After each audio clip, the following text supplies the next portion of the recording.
성도 여러분 안녕하십니까? 안녕하십니까?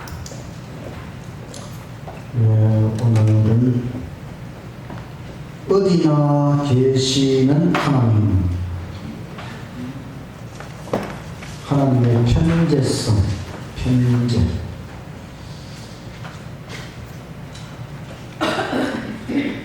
우리가 하나님을 가까이서 느끼고 싶지요. 그런데 그게 잘 안 되는 문제, 이유가 무엇일까? 하나님을 가까이서, 어떻게 하면 하나님을 가까이서 느끼고 살아갈 수 있을까? 천지에 충만하신 하나님, 예레미야 23장 24절 다 같이 읽겠습니다. 시작. 여호와의 말씀이니라. 사람이 내게 보이지 아니하려고 누가 자신을 은밀한 곳에 숨길 수 있겠느냐? 여호와가 말하노라. 나는 천지에 충만하지 아니하냐. 하나님은 천지에 충만하시다. 천지 만물 어디에나 하나님께서 충만하시다. 어디에나 계신다. 또 사도행전 17장 27절 이 말씀은 사도 바울의 설교입니다. 이는 사람으로 하나님을 혹 더듬어 찾아 발견케 하려 하심이로되 그는 우리 각 사람에게서 멀리 떠나 계시지 아니하도다. 우리가 그를 힘입어 살며 기동하며 있느니라. 하나님께서 우리 각 사람으로부터 멀리 계시는 것이 아니고 우리 가까이에 계시는데 우리가 살아가는 것, 기동하며 살아가는 것이 우리의 능력이 아니고 하나님의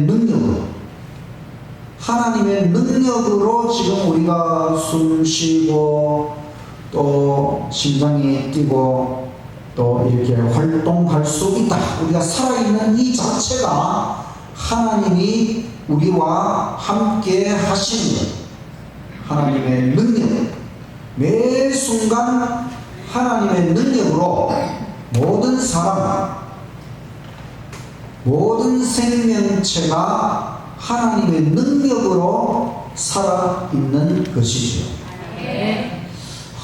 그러면 하나님이 얼마나 우리 가까이에 계시다는 것이냐? 내가 살아있다는 이 자체가 하나님께서 나와 함께 하신다는 증거다. 여기 우리 대한민국 지도가 있습니다. 여기 한 거인이 있는데 이 사람이 우리나라 대한민국 지도보다 더 큰 사람입니다. 이 사람이 한 발은 서울을 밟고 있고 한 발은 부산을 밟고 있고 그 다음에 얼굴은 평양을 내려다보고 있습니다. 그럼 이 사람이 어디에 있다고 할 수 있겠습니까? 네? 자, 서울도 밟고 있고 부산도 밟고 있고 평양 바로 위에서 얼굴로 평양을 내려다보고 있다면은 이 사람이 서울에 있다고 해야 됩니까? 부산에 있다고 해야 됩니까? 평양에 있다고 해야 되겠습니까? 자, 이처럼 우리가 거의 우리 대한민국 전체 땅보다 더 큰 거인을 생각을 해봤습니다.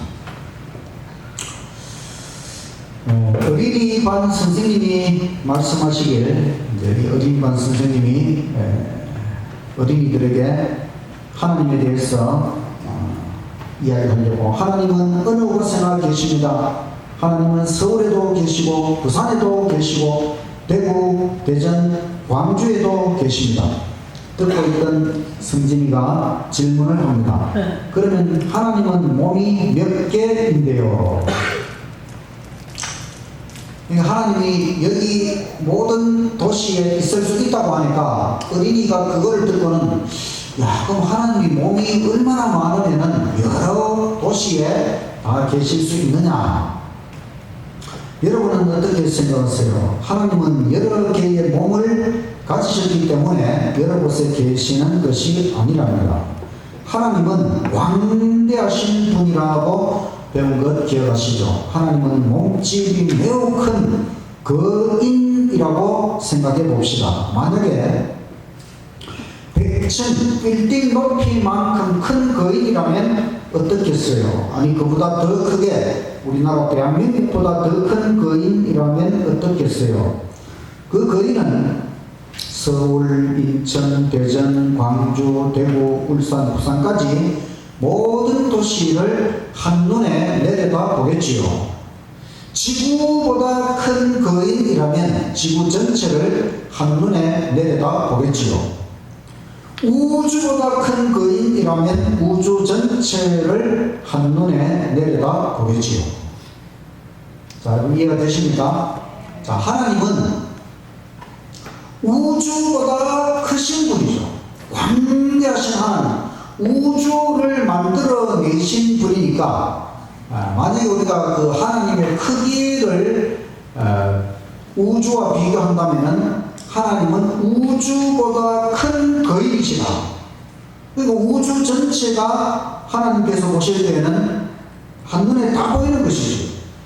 그런 의미에서 하나님은 여기에도 계시고 또 천국에도 계시고 이 우주 어디에서든지 하나님은 계시는 것이나 마찬가지다.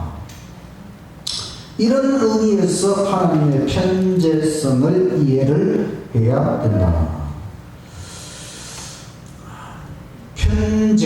편재, 하나님께서 어느 곳에나 계신다는 것하고 광대, 하나님이 너무너무 크시다는 것하고 무한, 하나님은 끝이 없다고 하는 것. 이 모든 속성을 우리가 함께 생각을 해 봐야 됩니다. 하나님은 어디에나 계신다. 이 말씀은 하나님의 광대성, 아주 광대성을 우리가 생각을 하고 또 하나님의 무한성, 끝이 없는 존재. 하나님의 무한성은 하나님이 얼마나 크신 분인지를 말하는 것이 불가능하다는 것을 의미한다. 하나님은 크기가 없다. 하나님을 측정할 수 없다. 유한성, 한계가 있다는 것은 오직 피조물에게만 해당한다. 이 우주 끝에 가면 뭐가 있을까요? 낭떠러지. 이 우주 끝에 가면, 우주 끝에 가면 뭐가 있을까요? 네? 하나님이 계십니다. 자, 여기 제가 이게 청색으로 되어 있는 부분은 하나님이라고 생각을 하고, 그 다음에 노란색은 우주입니다. 우주. 이게 이제 우리가 수학할 때의 그 집합, 전체 집합이 하나님은 무한이기 때문에 사실 그릴 수 없는 분이지만 우리가 청색을 하나님이라고 하면 그 속에 우주가 하나님 속에 들어가 있는 것이죠. 그러니까 우주가 하나님 속에 들어가 있으니까 우주 끝에 가면 뭐가 있겠습니까? 하나님이 있는 것이죠. 하나님이 우주를 한눈에 한 품에 안고 하나님이 우주를 내려다보신다. 이렇게 생각하면 우주 끝에 가면 여전히 하나님이 계시는 것이다. 근데 사실 하나님은 무한, 끝이 없는 존재입니다. 근데 우주는 크기가 있는 것이죠, 크기가.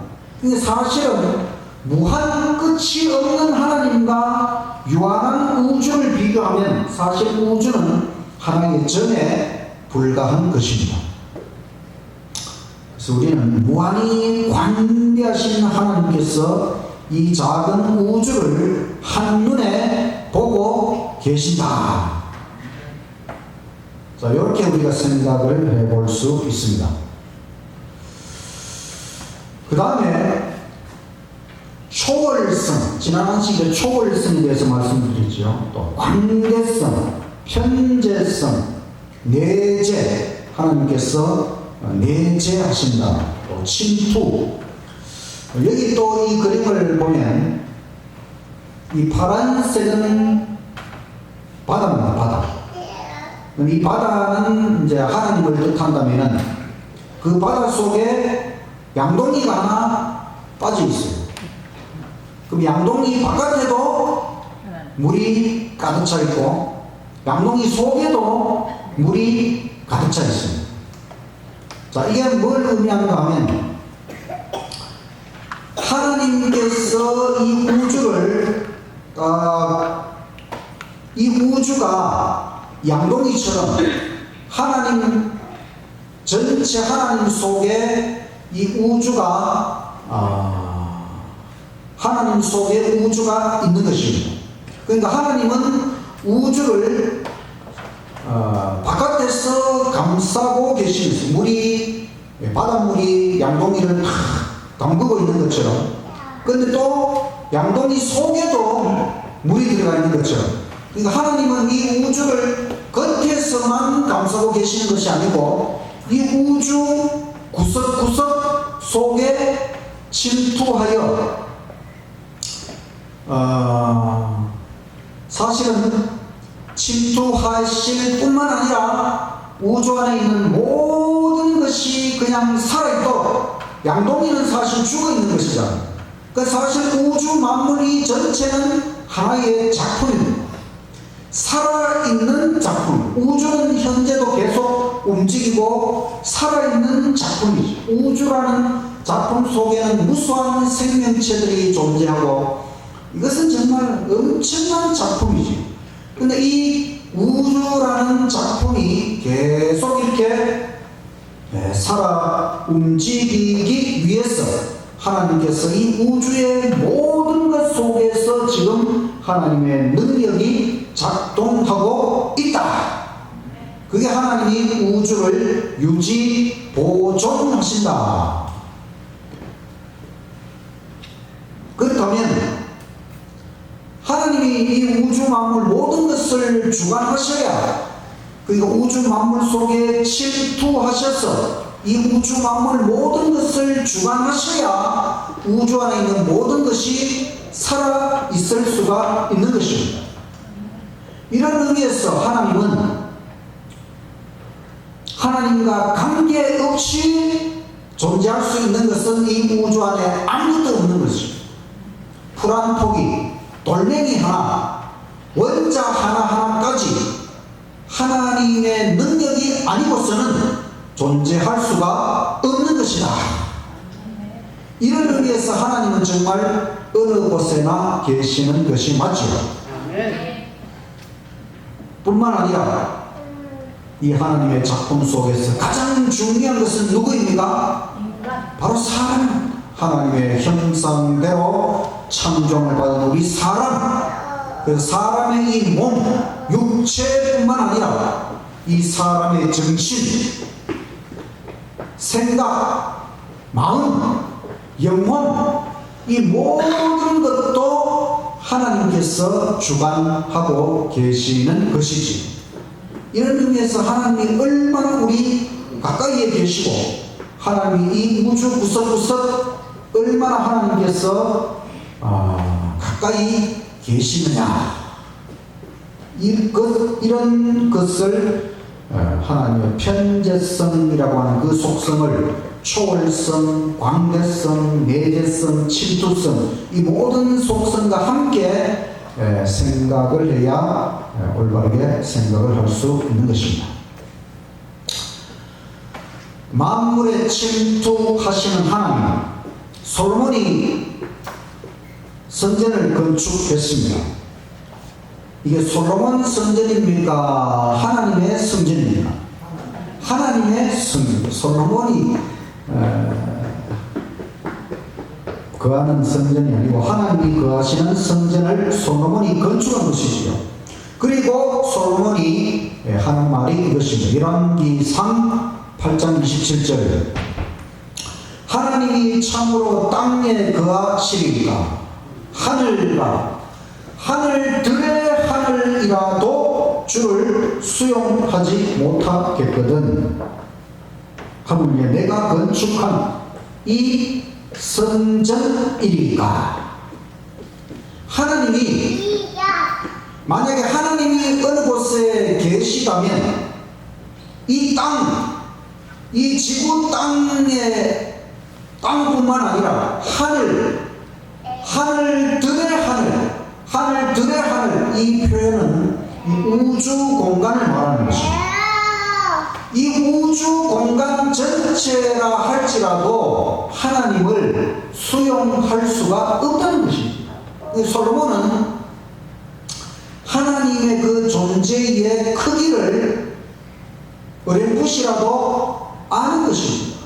하나님이 우리와 같은 존재가 아니고 이 우주 전체 공간이라 할지라도 하나님을 수용할 수 없을진데 하물며 내가 건축한 이 조그마한 성전이리까. 성전. 사실 솔로몬이 건축한 성전은 엄청난 의미가 있어요.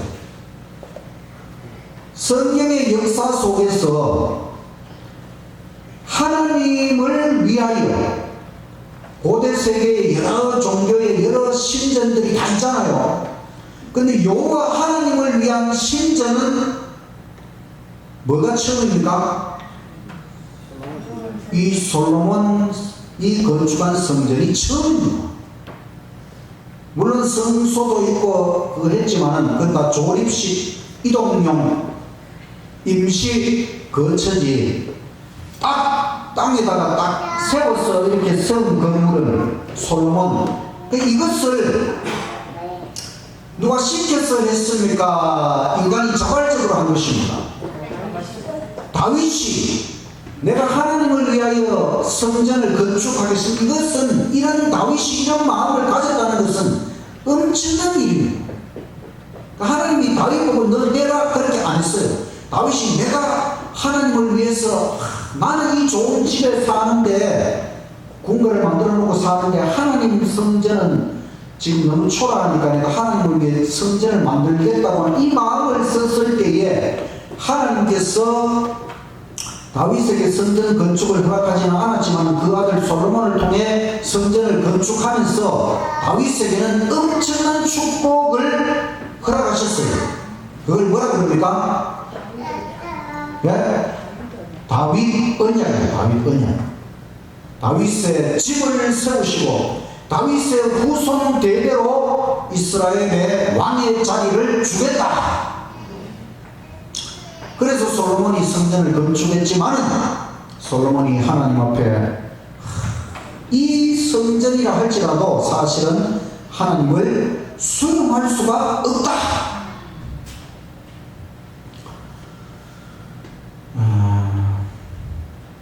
하나님은 사실 우리가 성전을 만들었다고 해서 이 성전에만 계시는 게 아니고 이 우주 만물 모든 것 속에 하나님은 침투하여 모든 것을 주관하시고 또 이 우주 전체를 감싸 안으시고, 그래서 우리는 외부적으로 하나님께서 이 우주와 관계하시는 것, 또 내부적으로 하나님께서 이 우주와 관계하시는 것을 생각을 해야 됩니다. 어디나 계시는 하나님. 우리가 이제 오늘 이것을 좀 생각하니까 하나님은 정말 어디나 계시다고 하는 것이 좀 이해가 됐어요. 근데 왜 우리는 하나님과 우리 사이에 여전히 거리감을 가지고 있느냐? 하나님은 영이십니다. 우주는 물질, 하나님이 영이시다 할 때 영은 물질과 반대가 되는 개념입니다. 우리는 물질적 존재입니다. 이 모든 건 물질, 이 우주 만물 모든 것은 물질이지만 하나님은 영이시다. 하나님은 이 우주와 완전히 반대가 되는 그런 영적 존재이시다. 그러니까 영이신 하나님께는 물리적인 거리는 의미가 없어요. 우리가 1억 킬로미터는 굉장히 먼 거리잖아요. 근데 빛의 속도로 가면 5분이면 갈 수 있어요. 그러면 우리가 100억 광년, 빛의 속도로 100억 년을 가야 돼요. 우주 끝까지 가려면 100억 광년. 우리 인간이 생각할 때는 1억 킬로미터도 먼 거리인데 100억 광년, 그건 정말 상상할 수 없는 거리가 되어버리죠. 근데 하나님 앞에서는 이것이 다 의미가 없어요. 거리가 1억 킬로미터가 되든 100억 광년이 되든 우주의 끝이 되든 모든 것은 하나님께는 이건 아무런 의미가 없다는 거예요. 왜? 하나님은 물질적 존재가 아니고 영이십니다. 영은 모든 물질 세계를 초월하는 것입니다. 그래서 하나님은 어디 계십니까? 하늘에 계시죠. 우리가 하늘에 계신 하나님, 우리가 이제 생각할 때, 기도할 때 하늘에 계신 하나님 그러면 하나님 참 하늘에 계시나 이렇게 생각하잖아요. 그죠? 그럼 와, 저 하늘에서 여기까지 우리 엄청난 거리를 느끼죠. 그러나 하나님께는 이게 아무 문제가 안 돼요. 하나님은 하늘에 계시지만 여기 계시는 것도 마찬가지입니다. 우주 전체가 하나님 한눈에 보이기 때문에 그래서 우리가 하늘에 계신 하나님, 그리고 하나님이 그 하늘에서 여기까지 오시려고 하면 엄청난 거리를 느끼지만 그건 사실 아무것도 아닙니다. 하나님은 한눈에, 천국에서 지금 한눈에 우리를 보고 있는 것입니다. 그 우리는 이제 하나님과 이 거리감은 뭐냐면 이게 영적 거리, 도덕적 거리. 우리가 인간이 죄를 지었기 때문에 이 죄가 하나님과 우리 사이의 거리감을 느끼도록 만들어버렸어요. 아담이 죄를 지고 나서 하나님이 찾아오셨을 때에 막 도망가고 숨고 그렇게 했잖아요. 그게 하나님과의 바로 거리감.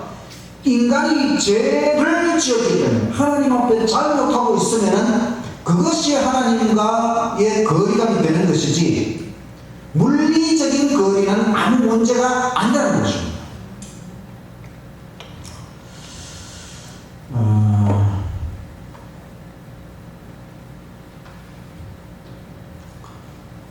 그래서 우리는 하나님과 우리 사이의 그 거리, 가까운 거리를 느끼기 위해서 기도를 통해서 하나님께 나아가고 또 말씀을 통하여 하나님께 나아가고 또 찬송을 통하여 하나님 앞에 가까이 나아가기를 원합니다. 근데 우리가 그렇게 하나님을 부르면은 하나님께서 참 하늘에서 그 먼 거리를 가로질러 우리에게 찾아오시는 것이 아니고 우리가 하나님께 나아가면 하나님은 이미 여기에 계시는 것입니다. 지리적인, 천문학적인, 물리적인 거리, 그거는 하나님과 우리 사이에 전혀 문제될 것이 없다. 그런 문제가 생긴다면 하나님이 이 우주를 어떻게 주관하시고 어떻게 우리 한 사람 한 사람의 문제를 해결하시고 우리를 인도할 수 있겠습니까? 그거는 우리에게는 그것이 거리감으로 느껴질지라도 하나님께는 전혀 거리가 아니다. 문제가 아니다. 우리는 하나님과 우리 사이에 문제가 있다면 그것은 영적 거리, 영적 거리가 문제이다. 마태복음 28장 20절 다 같이 읽겠습니다. 시작. 볼지어다 내가 세상 끝날까지 너희와 항상 함께 있으리라 하시니라. 예수님께서 세상 끝날까지 너희와 항상 함께 있으리라 그랬습니다. 이 약속을 믿습니까? 아멘. 예수님은 정말 제자들에게도 또 우리에게 세상 끝날까지 너희와 예수님을 믿는 모든 자들과 항상 함께 있겠다고 약속하셨습니다. 예수님은 항상 우리와 함께 하시는 것입니다. 그런데 우리가 예수님과의 거리감이 어디서 오는가 하면 우리의 지하, 방종, 교만, 미지근함, 세속적인 마음, 이와 같은 것들이 예수님과 우리 사이의 거리. 그러면 우리가 하나님과 우리 인간의 거리감을 없애기 위해서 십자가를 통하여 하나님께서 먼저 우리에게 다가오시고, 십자가는 화목제물, 죄로 말미암아 생겨난 이 거리감을 해결하기 위해 화목제물이 필요합니다. 바로 하나님께서 우리에게 먼저 다가오셔서 십자가의 화목제물을 보여주셨습니다. 그래서 우리가 그 예수님 안에서 중생, 거듭남을 통해 하나님의 가족으로 회복되고, 회심을 통해 영적으로 눈이 뜨게 되고, 이제 신의 성품에 참여한 자가 되어서 성품으로도 하나님과 하나가 되는 것입니다. 야곱이 하나님과 가까운 사람이죠. 근데 이 야곱이 아버지를 속이고 장자의 복을 가로챘잖아요. 그리고 이제 형이 자기를 죽이려고 하니까 도망을 갈 수밖에 없었죠. 야곱이 첫날은 죽을 똥 살 똥 도망을 갔어. 밤에도 계속 도망을 갔어. 첫날 밤은 잠이고 뭐고 잘 수가 없어요. 무조건 도망을 갔어. 그런데 둘째 날 밤이 되었어야 하나님 앞에 회개의 기도를 드리고 이제 잠을 청하게 되었어. 근데 그 잠을 잘 때에 꿈에 사닥다리가 나타나고, 그 사닥다리에 누가 나타나셨습니까? 하나님이 나타나셨어요. 그래서 창세기 28장 16절에 야곱이 잠이 깨어 가로되 여호와께서 과연 여기 계시거늘 내가 알지 못하였도다. 이에 두려워하여 가로되 두렵도다 이것이요 다른 것이 아니라면 하나님의 전, 하나님의 성전이요 이는 하늘의 문이로다. 야곱이 하나님이 지금 여기에 자기와 함께 계시다는 것을 깨달은 것은 엄청난 일입니다. 사실 야곱은 형도 겁나지만 사실은 이 야곱이 지은 죄는 첫째는 아버지, 둘째는 형, 셋째는 하나님, 평생을 후회할 죄를 저지르고 무엇보다 하나님 앞에 완전히 하나님과의 차단된 그와 같은 그런 느낌, 죄인으로서 느끼는 그 두려움. 그렇지만 회개하고 하나님 앞에 매달렸을 때 하나님께서 꿈속에 나타나셔서 내가 너와 함께 하겠다. 야, 정말 야곱에게는 엄청난, 그래서 야, 여기가 바로 하나님이 계시는 곳이구나. 하늘의 문이요 하나님의 전이요. 야곱이 하나님의 편재성, 어디나 계시는 하나님을 이렇게 깨닫게 되었습니다. 그래서 우리가 하늘에 계신 하나님이라고 안 불러도 여기 계신 나의 하나님이라고 해도 되는 것입니다. 하나님은 어디나 계시기 때문에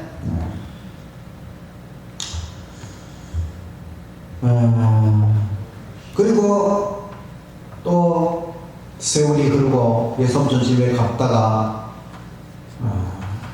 한 20년 이상의 세월이 지나고 다시 가나안 땅으로 돌아오게 되었어. 근데 야곱이 또 하나님과 씨름을 하게 돼요. 씨름을 하고 싶어서 했으니까 어쩌다가 씨름을 하게 된 것이죠. 처음부터 하나님과 야곱이 씨름을 한 것이 아니고 어쩌다가 씨름을 했어요. 제가 딸 둘 놓고 제 동생도 또 처음에 딸을 놓고 둘째 드디어 아들을 낳았어요. 저희 아버지가 이제 믿는 사람이기 때문에 뭐 아들, 딸 이렇게 구분하시는 분이 아닌데 왜 아들을 기다렸는가 하면 세상 사람들이 볼 때는 저 집은 믿는다고 하더니만은 아직도 없고 이런 안 좋은 소리 그게 듣기 싫어가지고 그래도 우리 믿는 가정에 아들이 있어야 된다 이래 기대를 해가지고 이제 우리 동생이 아들을 낳았어요. 그래 이제 손자가 이제 뭐 추석이나 설날에 이제 집에 오면 어릴 때 그 손자 붙잡고 씨름하자 이래가지고 뭐 져주기도 하고 뭐 또 이기기도 하고 뭐 이렇게 하는. 그게 이제 할아버지와 손자가 씨름을 하는 것은 진짜 이기기 위해서 하는 게 아니죠. 그 더 가까이 느끼고 싶어 하는 그것입니다.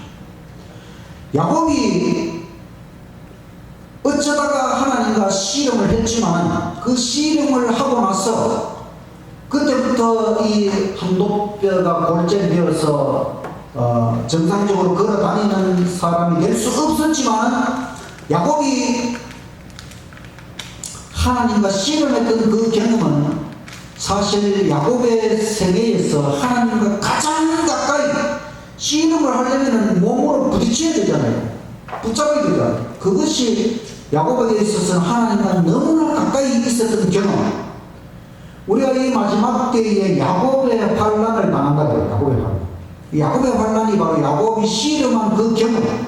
하나님께 우리가 더 가까이 나아가는 경험이라고 하는 것을 우리가 생각을 해야 돼요. 그게 그 야곱의 환란이 나쁜 것이 아닌가. 이걸 그 의미를 잘 이해하면 야곱이 하나님과의 씨름했던 그 경험, 정말 하나님 더 가까이 나아갔던 그 경험을 우리도 마지막 야곱의 환란을 통해 하게 될 것이다. 야곱이 하나님을 어떻게 느끼고 살았느냐. 이제 야곱이 그 애굽에 가서 요셉을 만났고 죽은 줄 알았던 요셉을 만났고 그 다음에 또 요셉이 두 아들을 낳은 것을 보고 축복을 할 때에 이런 축복을 창세기 48장 15절 그가 요셉을 위하여 축복하여 가로되 내 조부 아브라함과 아버지 이삭의 섬기던 하나님 나의 출생으로부터 지금까지 나를 기르신 하나님 나를 모든 환난에서 건지신 하나님께서 이 아이에게 복을 주시오냐.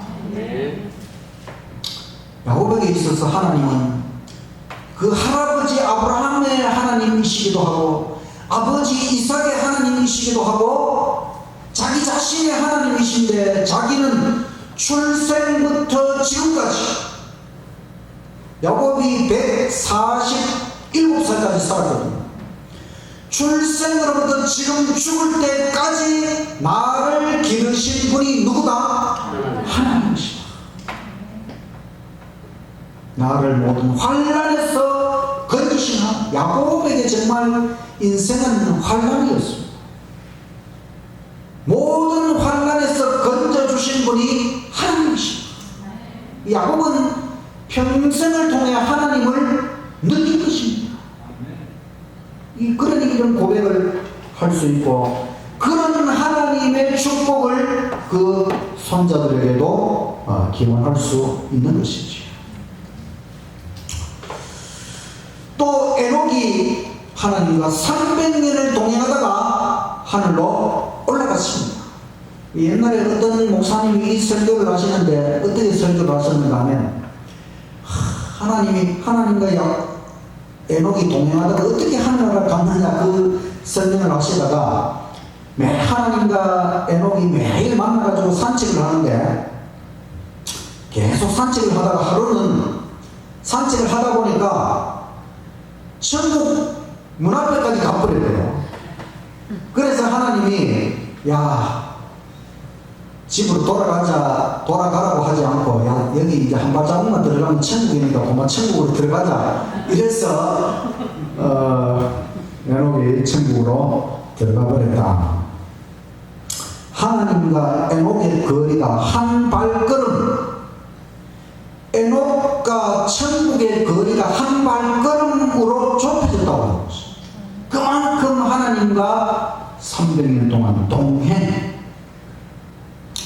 이것이 바로 예수님의 재림과 승천을 바로 눈앞에 두고 있는 우리와 하나님 사이의 영적인 거리가 이렇게 한 걸음으로 좁혀져야 된다는 것입니다.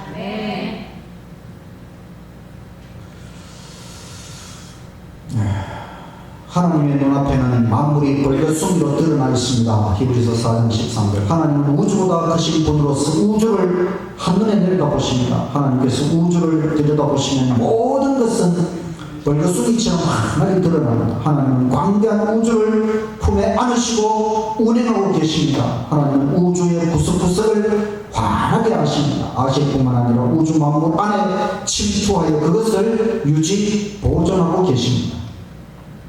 하나님의 편재성, 어느 곳에나 계시는 것이 좀 이해가 되었습니까? 하나님과 우리 사이의 물리적인 거리는 아무런 문제가 아닙니다. 영적 거리가 문제이지요. 여러분은 하나님을 가깝게 느끼십니까?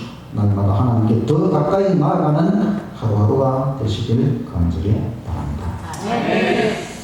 우리는 기도를 할 수 있습니다. 우주보다 크시기에 우주를 한눈에 내려다보시고 우주 만물을 유지 보존하시는 어디나 계시는 하나님, 날마다 하나님께 더 가까이 나아가게 하소서.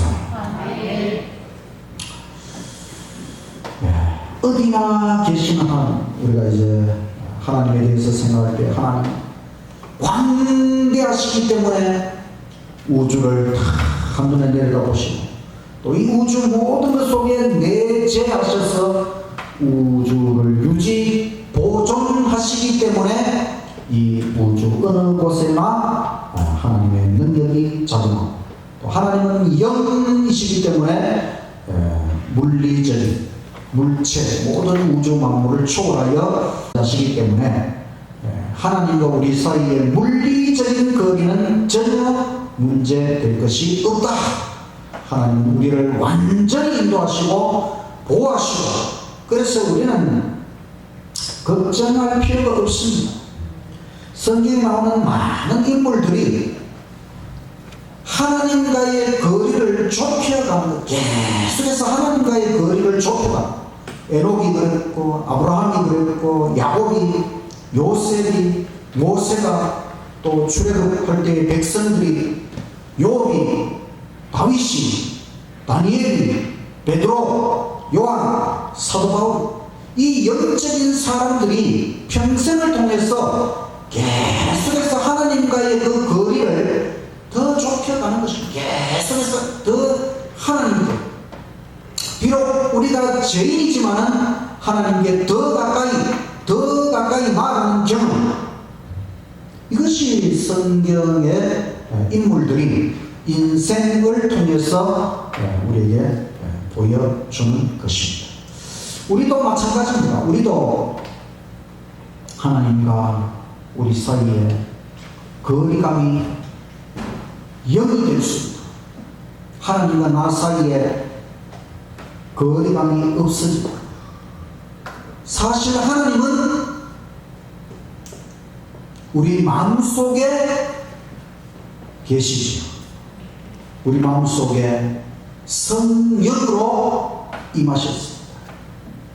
성령이 우리에게 임하신 것은 예수님이 우리 안에 내재하시는 것하고 똑같은 내용입니다. 마찬가지로 아버지께서 우리 안에 들어오신 것하고 똑같은 것입니다. 그래서 아버지와 아들과 성령이 성령을 통하여 우리 안에 내재하신다고 하는 겁니다. 사실은 하나님께서 성령을 우리에게 주셨다고 하는 것은 하나님과 우리 사이의 거리감을 완전히 없애버렸다고 하는 것입니다. 하나님 편에서는 하나님과 우리 사이의 거리감을 없애버렸다고 하는 것을 나타내는 것입니다. 하나님이 우리 안에 들어와 계시다면 하나님과 우리 사이의 거리는 없는 것입니다. 근데 우리가 자꾸 하나님과의 거리감을 느끼는 것은 우리 편에서의 문제, 바로 죄와 불순종과 이 모든 온갖 세상의 쓰레기들이 하나님과 우리 사이에 그 장벽을 만들어버리는 것이죠. 우리는 매일매일 하나님과 우리 사이에 거리감이 없어지도록 끊임없이 하나님과 하나가 될 수 있도록 우리 편에서 노력을 해야 하는 것입니다. 매일 하나님을 정말 가까이서 느끼며 살아가시는 저와 여러분 인생이 되시기를 간절히 바라면서 말씀을 마치겠습니다. 아멘.